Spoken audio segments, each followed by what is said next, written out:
After being true to the nature of the original, is to actually try and keep the timing element correct. Now, timing, I tried to explain this concept of timing in 1985, and some people grasped it, but some people didn't. Everybody thought that tapping your foot was timing. And I can tap my foot in a discotheque, but I don't know anybody, you hear a beat, but you don't hear the whole band. Now when you're sitting here and you were listening to these Doors, it was almost like every single person was behind an instrument performing. Now when you have that kind of resolution, the timing between the elements become extremely important. And if you have one part of whichever part of the spectrum it is creating almost like a phase shift of time, what happens is that it distracts the mind because it creates non-linearity. That's one of the reasons why in the early days of CD, when they produced the CD, they had to put dither in there. Because the noise floor was very low, but the noise was non-linear. And it disturbed the mind. Although you couldn't hear it, everybody said, I'm getting a headache after 10 minutes. So they actually added noise on top of that in order to bury that non-linear noise. Non-linearity is not something we're very good at.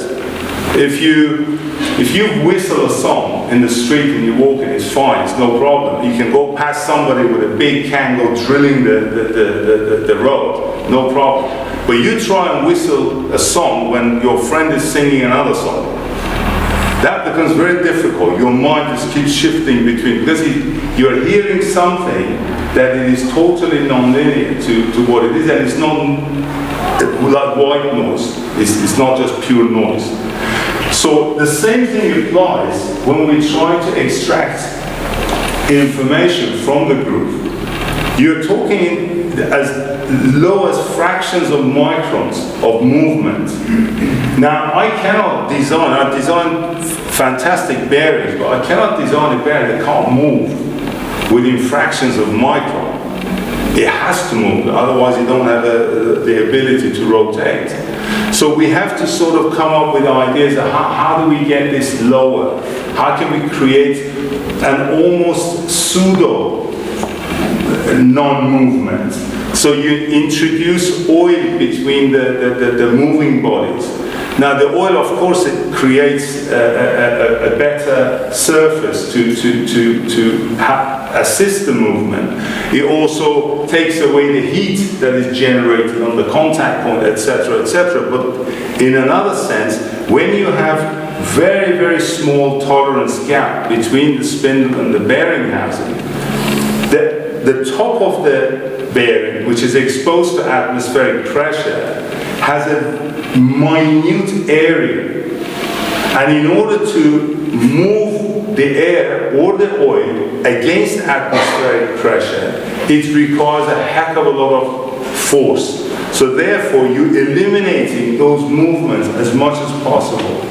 You can see, for example, in a it's got almost no friction at all, and you can't even feel any play.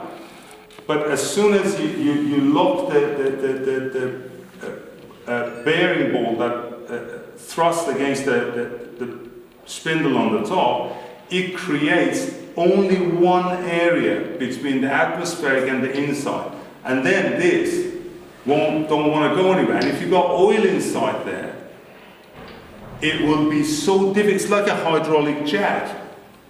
You put finger like this and you lift the car, because one area is much smaller than the other one. So with a small force, you can create a huge force. What I'd like to do is, it was actually very difficult. I tried to talk as much as possible so that you forget the Doors that you heard, because that was really lovely.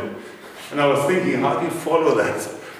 But so, now that we've actually spent a bit of time, so we've forgotten about that, I will play some tracks. I choose one which is particularly good. This was done from the tape. and it's a reissue of John Martin's Solid Air. A lot of the tapes that they're actually available today from past, they're not in very good condition. Many artists, unfortunately, they don't even have any master tapes. Many recordings that were done in the 80s and early 90s, which were done on DAT tape, almost the entire collections are unplayable. You put them in and all you get is click, click, click. It's like a CD that is jumped.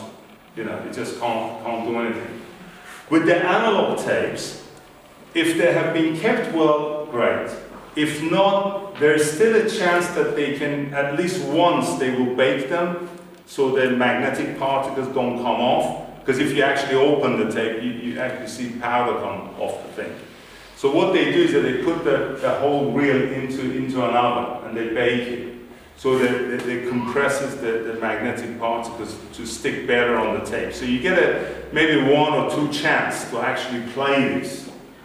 And if it is done in an organization like, for example, Abbey Road or Metropolis Capital or somewhere like that, you have a chance that it will be then transferred in very, very high quality.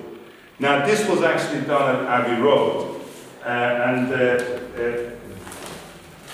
this is the acetate. It's not a test pressing. It's the acetate, and it's the closest you're going to get to a direct cut.